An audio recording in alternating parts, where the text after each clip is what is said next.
I'm Chris Urquhart, publisher of Natural Awakenings magazine, and I'm here today with Patricia Akers. She is a mind, body, eating, and life coach with a background that includes natural health options, and she's also a yoga and meditation instructor. Thank you so much for joining us today, Patricia. Thank you for having me, Chris. So, mind, body, eating coach is something that many of us may not be super familiar with.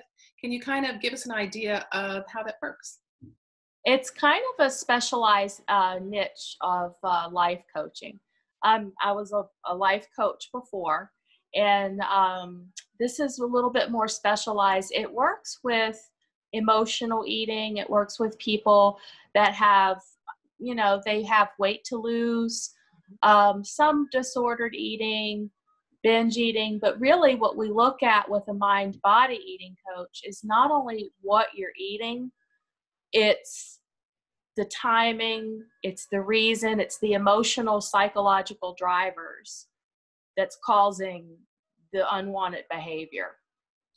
So do you have strategies that you use in order to help people recognize those things? And Absolutely. Because our biggest challenges, all of our, even mine, our biggest challenges are the ones that we're not aware of, that we're totally unconscious. And so we sometimes can't see the proverbial forest for the trees, but someone else, especially when they're trained, to take a look at this, can pick it out, what's going on psychologically, what's the underlying drivers for this behavior. And it's interesting because it's never, the client always just gets this aha moment. They're like, well, I never thought about it. But you have to remember, I'm a complete stranger, totally unbiased opinion. And then when you start looking through somebody else's lens, somebody else's perspective, then you get a completely different reality. And so you just start tweaking behavior. And I've been trained to have a lot of variety of skill sets between the yoga and between the actual mind-body eating training itself. They have a lot of cutting edge technology out there in tools and techniques that I teach the clients. So, okay, this is what's going on. And they're like, yeah. And I'm like, and these are some options on how to deal with it. And I let them choose. what if I'm a stress eater and I have to confess that I eat too much chocolate every night or something like that, but I might feel judged? I mean, how would you approach something like that? Well, first of all, we're all stress eaters, whether we think we are or not. We are biologically programmed to comfort ourselves with food. It's survival of the human species. I mean, what do you do with a baby that's crying? You feed it. Right. So we use food to emotionally regulate. And a lot of people, don't realize that they're doing it. But then when they have that awareness of, oh, hey, I'm really emotionally eating right now, sometimes the awareness, and then you can just start tweaking the behavior. So, and a lot of it too is learning to bring yourself out of fight or flight. Because when you're stress eating, you're in fight or flight. So your cortisol's jamming and, all this emotional stuff. But when you start learning, and that's where a lot of the yoga stuff comes into play, that's very, very effective. But I've got other tools too, because not everybody's open to yoga. Mm-hmm. But getting the nervous system calmed down and teaching other ways to cope with the stress eating. When I feel stress, I do this instead. Or does that make sense? Yeah, you're redirecting in a way. You give some other tools. So what if I just don't know what to eat? There's a lot of diets out there. Maybe I've got some pounds I want to lose. Most of us do. But I don't know which way to turn. Is that included in this coaching, or is it more about the emotions? No, absolutely. Every person is really highly individualized. Some people come to me and they're like, hey, I just want to lose 20 pounds. Most people, though, come to me and they've just been struggling for years on yo-yo dieting and can't seem to get the weight off or, whatever. So it's really highly individualized. And if people just want education, I actually have a program where I'll go to the grocery store, and it's really fun too. And all we do is substitute better, cleaner products. So if you want mayonnaise, they make a great product called Veganade that comes in 3 different flavors. So you can try that if you want. So just substituting out, cleaning the diet up and directing them. And some people do really well with high carb. Some people do really well with low carb. Some people are meaty. I mean, you know what I mean? So it's really highly individualized. Right. Everyone's different. And then I imagine probably need to kind of look in the pantry and see where our sabotage spots might be. I don't know. Is that we have to bare our souls in our pantries too? I don't know. Well, I've got some evilness in my pantry too. We all do. Yeah. But back with the chocolate, I love chocolate too myself. And I love Lily's chocolate. And I have never, actually, I don't think anybody's ever come back to me and said, Patty, Lily's chocolate is just gross.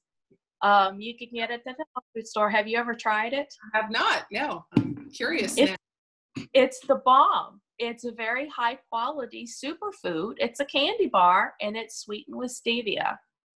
And so you're getting health benefits. You're getting your chocolate monster satisfied. Mm-hmm. So again, there's so many things that you can trade out, and it's just a process. Yeah. That sounds yummy. I'm going to go look for Lily's chocolate now. So we've all been shut in recently, and we're feeling a little off balance, off center. We're not in our normal routines. Do you have tips regarding your life coaching that maybe would help us move through this period of being locked in? I can try. I'm struggling with it with myself, but from a coaching point of view, we are a product of our patterns, all of us. And so now all of a sudden, all the patterns are different. So that's part of what's got us feeling so, that and the fear. You know, everybody's worried about paying the bills. A lot of people have their kids, you know, out of school and they're having to homeschool. So there's lots of stressors. So I feel like some sort of a schedule. We fantasize about, oh, I just don't want to have this schedule, you know. But when we don't have a schedule, we really get imbalanced. So when you don't have an alarm clock and you just wake up when you wake up, and you know, it's funny. I hear people jokingly and laughing that, you know, the kids are eating lunch at 5:30 in the evening, which is normally their dinner time. It's no big deal. It's no right or wrong. It's just how it goes. So I think we need a schedule, and I think that it's really, really important to implement some sort of stress management, whatever that means for you. Yoga, meditation, Tai Chi, going for a bike ride, something, anything that de-stresses you. So it's really, really important, I feel, to have a stress management technique in place. And a lot of people, that's a stretch. That's a stretch. They're like, especially when you get like older men, they're like, I don't want to meditate. Mm-hmm. You know, but maybe for them, their meditation is swinging a golf club or walking a dog or something like that. Exactly. Yeah. So then we just need to, and part of that too can be making a list of soothing things that soothe us. Just taking a hot bath soothes us. Playing golf, walking the golf, you know. Yeah. So my husband was sharpening all of our knives and cutlery the other night, and I'm thinking, wow, kudos to you. Yeah. So just any kind of gardening can be good, listening to music. So whatever it is that comforts you, we really need to be embracing that right now as a form of stress management. Thank you. That sounds good. The walking the dog too, I think, getting outside, breathing some fresh air. I know. Oh my God. Nature. Yes. Nature, connecting with nature, so therapeutic, really. Yeah. It just helps us feel better. You know, getting out of the house, getting some vitamin D, we're fortunate enough to live in Florida where the weather is just absolutely beautiful. We really are. Yeah. I know when it first started, I remember thinking, wow, now I understand when my grandparents would talk about going for a drive. I never understood the appeal before, but right now it's kind of like, yeah, you could drive around and see the world, but, you know, still be physically social distanced. Right. Right. But being outside. Right. Well, a lot of times too, we get very disconnected in our lives from the earth, from the electromagnetic field, just from nature.